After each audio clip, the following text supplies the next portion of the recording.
అపోస్తలుడైన పౌలు గారు ఎఫెసీయులకు రాస్తున్న పత్రికలో నుండి 2వ అధ్యాయము 12వ వచనం నుండి చదువుకుందాం.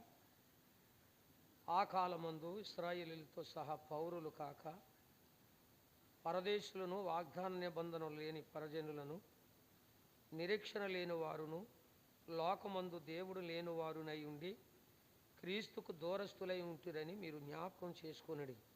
అయినను మునుపు దూరస్తులైన మీరు ఇప్పుడు క్రీస్తు యేసునందు క్రీస్తు రక్తం వలన సమీప్తులై ఉన్నారు. ఆయన మన సమాధానమై ఉండి మీకును మాకును ఉండిన ద్వేషమును అనగా విధిరూపకమైన ఆజ్ఞలు గల ధర్మశాస్త్రమును తన శరీరమందు కొట్టివేటి చేత మధ్య గోడను పడగొట్టి మన ఉభయములను ఏకము చేసేది. స్తోత్రాలు చెల్లించుకుందాం. స్తుతులకు పాత్రుడును స్తోత్రారుడు అయిన మా పరలోకపు తండ్రి, మీ ఘనమైన ఉన్నతమైన నామమును బట్టి తండ్రి మిమ్మల్ని స్తుతిస్తున్నాం. నాయన, ఇంతవరకు కొన్ని కీర్తనల ద్వారా నీ నామాన్ని ఘనపరచడానికి మీరు కృప చూపారు. తిరిగి నాయన మీ లేఖనాలు ఉండి కొన్ని మాటలు చదువుకున్నాం. ఈ చదువుకున్న ఈ లేఖన భాగాలు మాకు అర్థమయ్యే రీతిలో సహాయం చేయమని తండ్రి, నీ పక్షంగా నిలబడ్డాను మీ ఆత్మతో నింపి నాలో మీరుండి మాతో అందరితో మాట్లాడి మమ్మల్ని అందరిని బలపరచమని మా స్తుతులకు పాత్రుడును స్తోత్రారుడు అయిన యేసునామములో స్తుతిస్తున్నాము తండ్రి, ఆమె. ప్రభునందు ప్రియులారా, ప్రభు అయిన యేసుక్రీస్తు తన భక్తుల ద్వారా ఇలాగూ ఈ లేఖనాల్లో రాయబడిని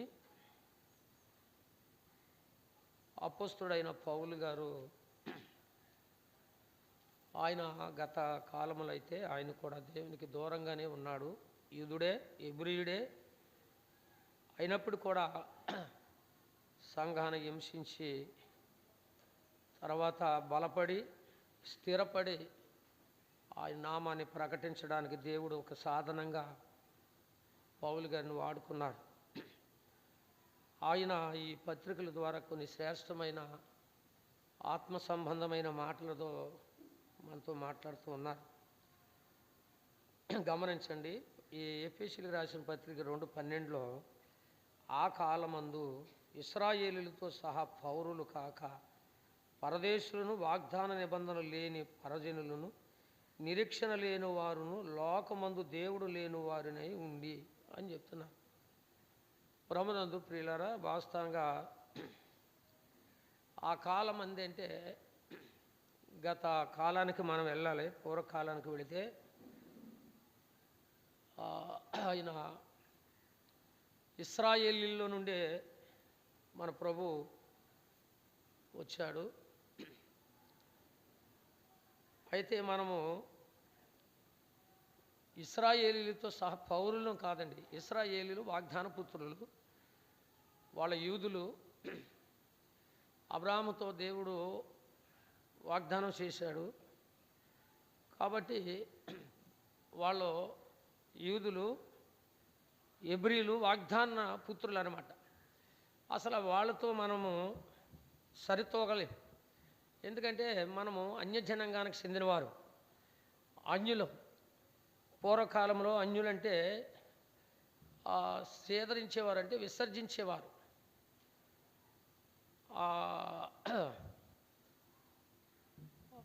అన్యులంటే దూరంగా ఉండేవారు అన్నమాట. కాబట్టి ఆ రోజుల్లో మనము దేవుడు ఎవరో మనకు తెలియదు. వాస్తవంగా ఏదో పెద్దలు ఏదో కొబ్బరికాయ కొడితే అలాగే కొబ్బరికాయ కొట్టి ఏదో తీర్థాలకు వెళ్ళి ఒక కొబ్బరికాయలు కొట్టేసుకుంటూ ఉంటే వాళ్ళు కూడా పోయేవాళ్ళు. దేవుడు ఒక సారాంశం ఏంటో, దేవుని యొక్క మరణ పునరుద్ధానాలు ఏంటో ఆ కాలం అందంటే మనకు తెలీదు. అప్పుడు మన ఇష్టమైన జీవితాలని మనం అనుభవించాం.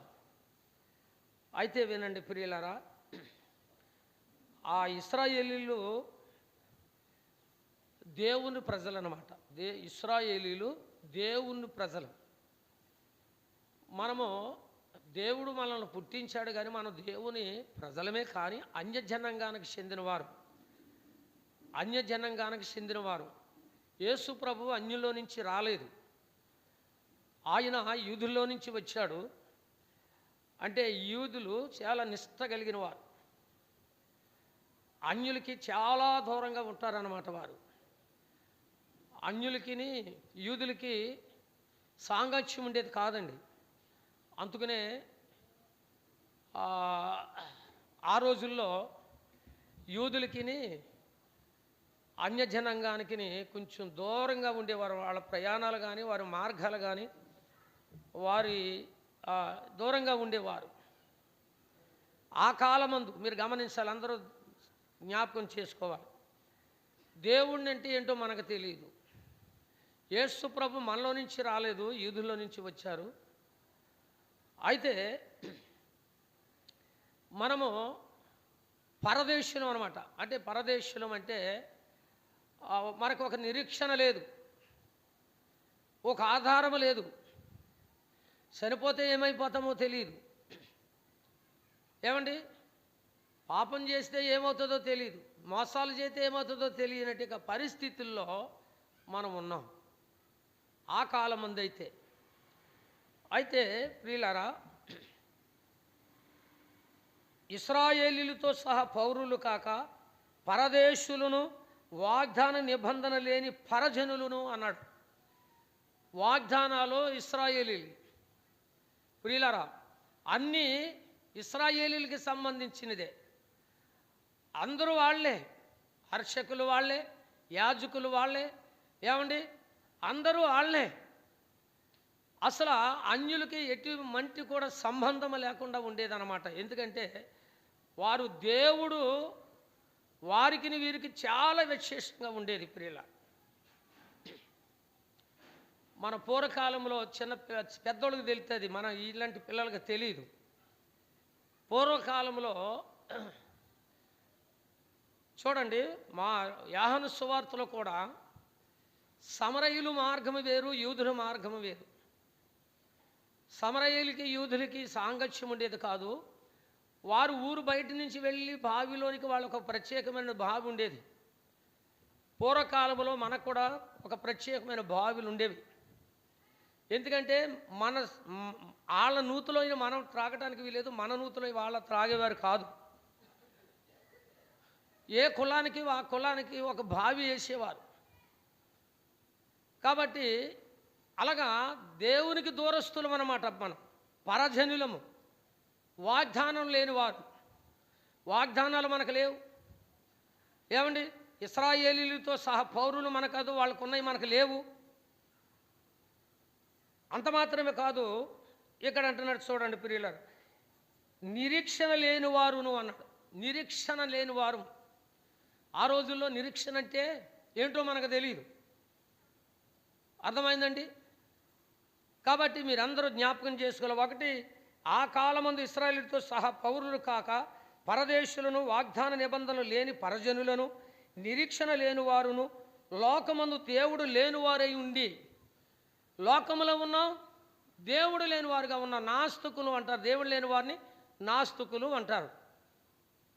అంటే ప్రార్థన అంటే ఏంటో తెలియదు మనకి, మోకాళ్ళు అనం అంటే ఏంటో తెలియదు మనకి, శుభ్రత అంటే ఏంటో తెలియదు మనకి. ఏమండి, ఇళ్లల్లో శుభ్రత అంటే ఏంటో తెలియదు మనకి. అటువంటి నీష్కమైన బ్రతుకులు బ్రతికిన మనం, శుభ్రత లేని మనం, ఇశ్రాయేలీలతో సహా పౌరులను కాని మనం, పరదేశులమైన మనము, నిరీక్షణ లేని మనం, వాగ్దానాలు లేని మనము, ప్రియులారా, ఎంత భయంకరమైన పరిస్థితితో చూడండి. దేవుడు వాస్తవంగా ఇశ్రాయేలీలకి సువార్తను ప్రకటించాలి, ఇశ్రాయేల్లోనే ఉండాలి. ఆ రోజుల్లో ప్రియులారా, అన్యజనాంగానంలోనికి వెళితే వెలేసేవారు అన్నమాట. నువ్వు అక్కడికి వెళ్ళావు, నువ్వు ఉండడానికి వీల్లేదని అతను వెలేసిన వారితో మాట్లాడకుండా ఉండాలి. అది మన గ్రామాల్లో కూడా జరిగేవి. కాబట్టి అంత యూదులకి అన్యులకి అంత విశేషం ఉండేది. ప్రియులారా, మనం అట్టడుగులంటి వారు. మనం అసలు ఏ కోశాన్ని కూడా యేసు ప్రభువును తాకే అధికారం లేని వాళ్ళు. అయితే వినండి ప్రియులారా, ఇక్కడ ఒక మాట ఉంది. యోహాను సువార్తలో ఒక శ్రేష్టమైన మాట రాయబడింది.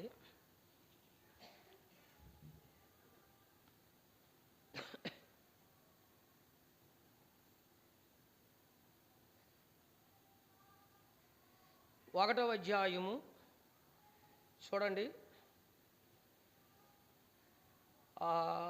9 చదువుతున్నాను చూడండి.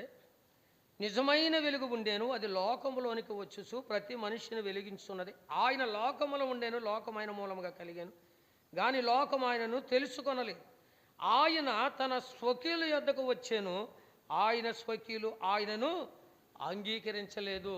యేసు ప్రభు యూదుల్లోనికి వచ్చాడు, అన్యజనంగానికి రాలేదు. ఆయన తన స్వకీయులు అంటే ప్రియులారా, ఆయన రక్త సంబంధులు అనమాట, యూదుల్లోనికి వచ్చాడు. నేటి దినాన్ని కూడా యూదులు ఇంకా యేసు ప్రభుని అంగీకరించలే.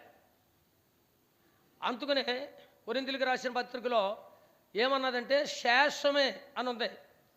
అందుకనే పౌలు గారు రోమాపత్రిక 10వ అధ్యాయంలో ఏమన్నాడంటే, ఇశ్రాయేలుల రక్షణ పొందాలని నా హృదయ అభిలాష అన్నాడు.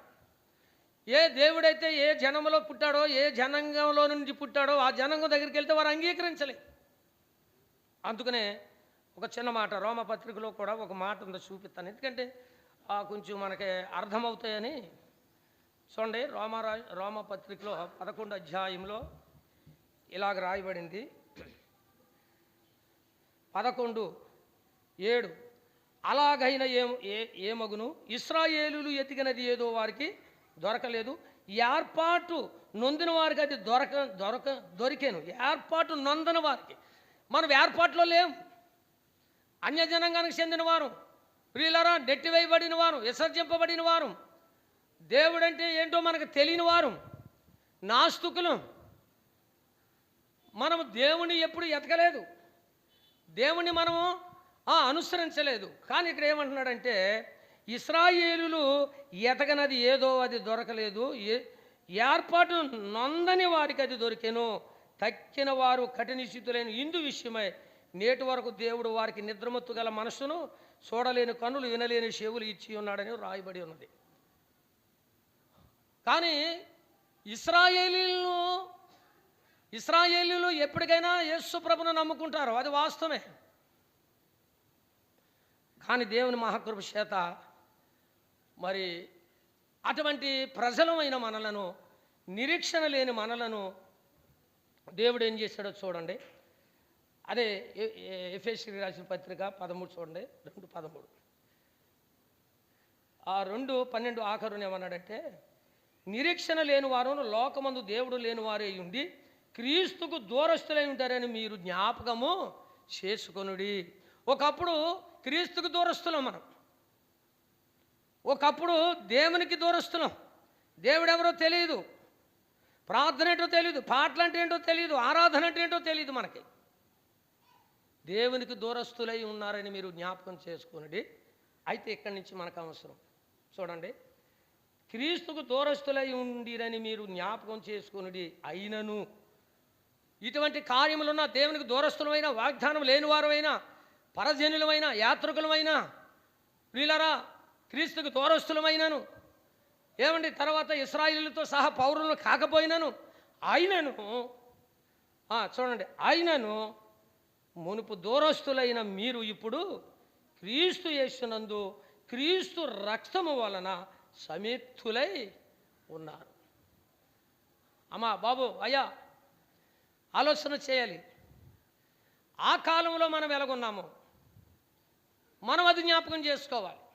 ఆయనను అన్నాడు, మీరు పరధేనులైనా పర్వాలేదు, నాకు ఇశ్రాయేలుతో సహా పౌరులు కాకపోయినా నాకు పర్వాలేదు, వాగ్దానాలు లేకపోయినా నాకు పర్వాలేదు, నిరీక్షణ లేకపోయినా నాకు పర్వాలేదు, మీరు నాకు దూరస్తులైనా పర్వాలేదు అని ఆయనను, ఆయన రక్తము ద్వారా మనల్ని కడిగి మనలందరినీ కూడా సమీపస్తులుగా చేశాడు. ప్రియులారా, ఇది మనం ఆలోచన చేయాలి. ప్రభా, ఒకప్పుడు నేను ఎవరో, ఒకప్పుడు నేను ఏంటో, ఇప్పుడేంటో ఆలోచన చేయాలి. ఒకప్పుడు నేను ధైర్యతగా ఉండేవాడిని, నిరీక్ష లేనివాడిని, వాగ్దానం లేనివాడిని, ఇదిగో దేవుడంటే ఏంటో తెలియని వాడిని, దూరమైపోయిన వాడిని. నీ కృపను బట్టి, మీ దయను బట్టి మమ్మల్ని మీ రక్తంతో కడిగి నీ చెంతక చేసుకున్నందుకు ప్రభా నేను స్తుతిస్తున్నాం ప్రభా. ఎంత గొప్ప భాగ్యమో దేవుడు తన కుమారుని ద్వారా మనకి ఎంత గొప్ప భాగ్యాన్ని ఇచ్చాడు చూడండి ప్రియులారా. ఇంకా అలాగే ఉందామా? నిరీక్షణ లేని వారిగా ఉందామా? వాగ్దానాలకి వారసులుగా చేశాడు దేవుడు మనకే. వాగ్దానాలు మనవి దేవుడు మనకి ఇచ్చాడు. ఇదిగో చూడండి, ఆ కిందకి మారాక్ష చదువుతున్నాను చూడండి. ఆయనను మునుపు దూరస్తులైన మీరు ఇప్పుడు క్రీస్తు యేసునందు క్రీస్తు రక్తము వలన సమీప్తులై ఉన్నారు. ఆయన మన సమాధానమై ఉండి మీకును మాకును ఉండిన ద్వేషమును అనగా ఇదరూపకమైన ఆజ్ఞలు గల ధర్మశాస్త్రమును తన శరీరమును కొట్టివేటి చేత మధ్యగోడను పడగొట్టి మన ఉభయములను ఏకము చేశాడు. అదే ప్రియులారా, మనకు ఒక తెర ఉండేది. ఆ తెర ఏం చేశాడో తెలిసేది దేవుడు. దాని కింద నుంచి చింతలే, దాన్ని ఎక్కడి నుంచి కింద నుంచి చింకితే మరలా కలిసిపోద్దని దేవుడు ఏం చేశాడు, పైనుండి దాన్ని 2 పాయలుగా తీసి దేవుడు ఇశ్రాయేలుని అన్యజనంగాన్ని వాళ్ళని ఉపాయులుగా ఒక సన్నిధికి ఒక ప్రభుని ఆరాధించేలాగున దేవుడు మనల్ని చేశాడంటే ఎంత గొప్ప భాగ్యం అండి. అమ్మా, దేవుడు ఎంత గొప్ప ఆధిక్యత, ఎంత గొప్ప మేలులు మన పట్ల ఆయన చేశాడో చూడండి ప్రియులారా. అర్థమైందండి? అందుకని ఇక్కడ అంటున్నాడు చూడండి ప్రియులారా. ఇక్కడ ఏమంటున్నాడంటే ఆయన మన సమాధానమై ఉండి మీకును మాకును ఉండిన ద్వేషమును. ఇప్పుడు ద్వేషాలు లేవు. ఇశ్రాయేలీయులు మన మీద ద్వేషం లేదు. ఒకవేళ దేవుడు మనకి ఇచ్చిన ఆధిక్యతను బట్టి ఇశ్రాయేలీయుల మీద మనం ఆధిపత్యం చేయడానికి వీల్లేదు. వాళ్ళ మీద మనం అతిశయపడవలసిన అవసరత లేదు. ఎందుకో తెలుసా? వాళ్ళ చెట్టు మనము అంటూ కట్టబడిన వారు. ఇశ్రాయేలీయులు చెట్టు ప్రియులారా, ఒలేవో చెట్టుకి ఒలేవో మొక్కను తీసుకొచ్చి అంటు కట్టాడంతే. అంటు కట్టబడింది, అతిశయపడవలసిన అవసరం లేదు ప్రియుల. దేవుని మహాకృపను బట్టి, కనికరమును బట్టి, ఆయన దయ దాక్షణ్యాల మీద మనం ఆధారపడి ఆయన కృపను బట్టి దేవుడు మనల్ని రక్షించారే తప్ప మన శక్తిని బట్టో, భక్తిని బట్టో, మన ప్రవర్తనను బట్టో దేవుడు మనల్ని రక్షించలే. కాబట్టి నేను రక్షించబడ్డాను అని అతిశయవలసిన అవసరం కూడా లేదు ప్రియులారా. ఆయన కృపను బట్టి మనం రక్షించబడ్డాము, ఆయన దయను బట్టి. లేకపోతే ఈనాడు మనకు రక్షణ లేదు ప్రియులారా. ఈనాడు మనము దేవుణ్ణి ఆరాధించే అర్హత కూడా లేదు ప్రియులారా. అందుకనే ఇక్కడ అంటున్నారు చూడండి ప్రియులారా, చదువుదాం 14.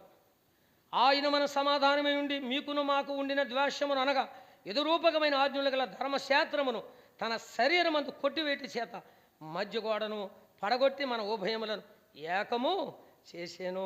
ఇట్టు సంధి చేసు ఇద్దరిని తన యందు ఒక నూతన పురుషునిగా సృష్టించాడు. ప్రియులారా, మనమందరం కూడా రక్షించబడిన వారు నూతన పురుషులుగా ఉండాలి. నూతన బిడ్డలు అన్నమాట. స్త్రీలు కానివ్వండి, పురుషులు కానివ్వండి. నూతనంగా చేశాడు దేవుడు మనల్ని. ఎన్నో దాగి ఉన్న ఇందులో అన్నిటిని రక్తం ద్వారా కడిగి మనల్ని ఏం చేశాడంటే వారిని మనలను నూతనముగా చేశాడు ప్రియుల. ఏం చేశాడు చూడండి, ఆయన శరీరమందు మధ్యగోడను పడగొట్టేశాడు శరీరమును ప్రియులారా. అందుకనే ప్రియులారా, మీరు గమనించండి, మీకు చాలాసార్లు చెప్పారు, ఆవరణం పరిశుద్ధ స్థలం, అతి పరిశుద్ధ స్థలం. ఆవరణం పరిశుద్ధ స్థలం, అతి పరిశుద్ధ స్థలం. ఆ రోజుల్లో వాళ్ళే బలులు ఇవ్వాలి, వాళ్ళే అన్ని చేయాలి. అతి పరిశుద్ధ స్థలానికి ప్రియులారా సంవత్సరానికి ఒకసారి యాజకుడు వెళ్ళాలి. ఆయన శుద్ధి చేయబడి ఆయన ఒంటికి గంటలు కట్టుకొని ఆయనకు ఒక మోకు పగ్గం కట్టి ఆ పగ్గాన్ని పట్టుకొని కొంతమంది ధూపం వేయటానికి వెళ్ళాలన్నమాట. అతను కూడా ఎటువంటి లోభం ఉంటే గంటలాగినంటే చచ్చిపోతాడు అనమాట. పగ్గంతో లాగాలి, లోపలికి వెళ్ళకూడదు. అదంతా దేవుడు ఏం చేశాడు తెలిసి ఇవాళ ఒకటిగా చేశాడు ప్రియులారా. ఎందుకో తెలుసా, ఇవాళ ఎవరో వచ్చి ఆరాధన ఇవ్వక్కర్లే, ఎవరో వచ్చి నెలకోసారి రొట్టె విరవక్కర్లే. ఎందుకో తెలుసా, చీకటిలో నుండి ఆశ్చర్యకరమైన తన వెలుగులోనికి పిలిచిన వాని గుణాత్సయములను ప్రచురం చేయు నిమిత్తము యాజకులైనను యాజక సమూహమైనను ఆయన సొత్తైన ప్రజలనై ఉన్నారు. ఇప్పుడు ప్రియులారా, ఆయన రక్తంలో కడగబడిన వారు అందరూ యాజకులే, యాజక సమూహం అన్నాడు. ఎవరో ఒక ఆయన వచ్చి ఆ రొట్టు నెలకోసారి ఇవ్వనక్కర్లే. దేవుని రక్తంలో కడగబడిన ప్రతి ఒక్కరు కూడా పరిశుద్ధంగా ఉంటే రొట్టె ఇవ్వచ్చు, లేకపోతే చనిపోతాం ప్రియులారా. ఎందుకో తెలుసా, ఆ రోజుల్లో యాజకుడు ఒక్కడే అతి పరిశుద్ధమైన స్థలానికి వెళ్ళాలి, ఆయన గంటలు కట్టాలి, గంటలు ఊపుకుంటూ లోపలికి వెళ్ళాలి, ధూపం వేయాలి. అతను ఏదైనా లాభం ఉంటే ఆ ధూపం ఆగిపోతుంది, ఆయన చనిపోతాడు. గంటలు ఆగిపోయి అంటే ఆయన చనిపోయాడు, పగ్గమెట్లు ఆగాలన్నమాట. అంత నిష్ఠ ఆ రోజుల్లో దేవుడు. మరి ఈ రోజుల్లో నిష్ఠ వద్దా? ఈ రోజుల్లోనూ ఉండాలి. అందుకనే ప్రభు శరీరం అని వివేశింపక తిని త్రాగువాడు తనకేం కలుగుతుంది? శిక్ష. వివేశించాలి. నేను రక్షించబడ్డాను, ఒకప్పుడు దూరస్తుని, ఒకప్పుడు వాగ్దానానికి నిబంధన లేని వాడిని, పరజనుణ్ణి, నిరీక్షణ లేని వాడిని, మరి పరదేశనైన నన్ను ఆయన కుమారుడైన మన ప్రభుని యేసు క్రీస్తు ద్వారా ఆయన రక్తం ద్వారా నన్ను కడిగి పరిశుద్ధ గుంపులో నన్ను చేర్చావు ప్రభా అని చెప్పేసి మన ఇష్టం వచ్చినట్టుగా జీవింతే ప్రమాదం పొంచుకొస్తుంది. జాగ్రత్తగా ఉంటే ముందుకు నడుస్తాం, ఆయన రాజ్యానికి వెళ్ళిపోతాం. కాబట్టి ప్రియులారా, జాగ్రత్తగా ఉండాలి. ఒకప్పుడు మనం ఎలాంటి వాళ్ళు, ఇప్పుడు ఎలాంటి వారు. ఇప్పుడు ఎలాగున్నాం? ఒకప్పుడు నిబంధనలు లేనివాడు, దేవుడు లేనివాడు, దేవుడు క్రీస్తుకు దూరస్తున్నాం. ఆయనను ఇప్పుడు ఆయన రక్తం వలన సమీపంలమై ఉన్న ఆయన రక్తం ద్వారా కడగబడ్డాం. పరిశుద్ధులుగా, నిర్దోషులుగా, నిరపరాధులుగా ఆయన సన్నిధిలో దేవుడు మనల్ని నిలబెట్టాడు. అది మనం కాపాడుకోవాలి. చాలామంది సత్యం తెలియక ఏం చేస్తున్నారు, పర్వాలేదు, ఎలాగున్నా పర్వాలేదు అనుకుంటున్నారు. బాప్తిసం తీసుకోలేని వాళ్ళు ఎలాగుంటున్నారు, బాప్తిసం తీసుకున్న వాళ్ళు కూడా అలాగే ఉంటే చాలా ప్రమాదం వచ్చమా, చాలా ప్రమాదం. చాలా జాగ్రత్తగా ఉండాలి. అలాగని చెప్పేసి ప్రియులారా, రక్షించబడి బాప్తిసం తీసుకున్న వాళ్ళు ఎలాగుంటున్నారో రేపొద్దున్న బాప్తిసం తీసుకోబోయే వాళ్ళు కూడా అలాగే ఉండాలి. అర్థమైందండి? కాబట్టి ఆ కిందకు ఒక మాట చదువుతున్నాను చూడండి. 15 ఇట్లు సందుశేసు ఇద్దరిని తన యందు ఒక నూతన పురుషునిగా సృష్టించి తన శిలువ వలన ఆ ద్వేషమును సంహరించి తన ద్వారా వీరిద్దరిని ఏక శరీరముగా చేసి దేవునితో సమాధానపరచవాలని ఇలాగు చేసిన గనుక ఆయనే మనకు సమాధానకారుడై ఉన్నాడు. మరియు ఆయన వచ్చి దూరస్తులైన మీకును సమీప్తులైన వారికి సమాధాన సువార్తను ప్రకటించాను. ఆయన ద్వారానే మన ఉభయములు ఒక ఆత్మయందు తండ్రి సన్నిధికి చేరగలిగాం.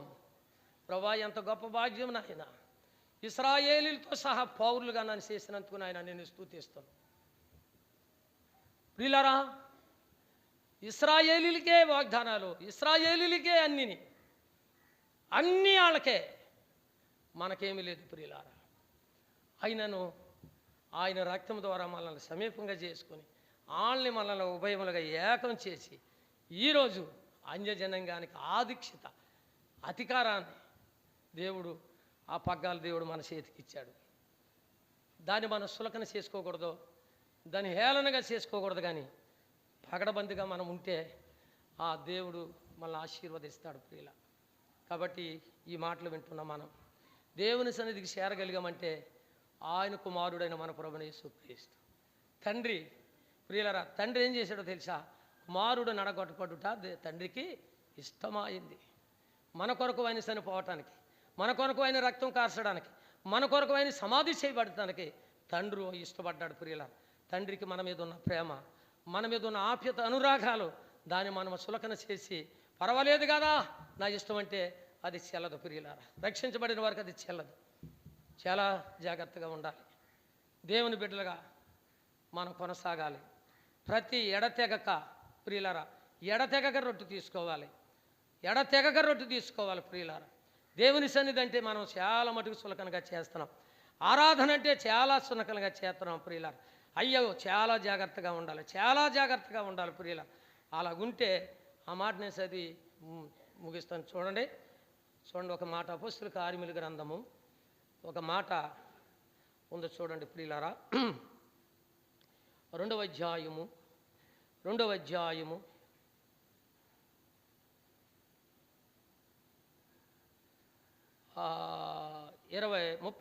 వచనాన్ని చదువుతున్నాను చూడండి. 2వ అధ్యాయము 39వ వచనం ఏముందంటే, ఈ వాగ్దానములు మీకును మీ పిల్లలకును దూరస్తులందరికీ అనగా ప్రభు అయిన మన దేవుడు తన యొద్దకు పిలిచిన వారందరికీ చెందునని వారితో చెప్పిన ఏ వాగ్దానాలు, వాగ్దానాలు అయితే ఇశ్రాయేలీయులు చేశాడో, ఏ వాగ్దానాలకైతే మనం దూరం అయిపోయామో ఆ వాగ్దానాలు దేవుడు ఇప్పుడు మనకిచ్చాడు.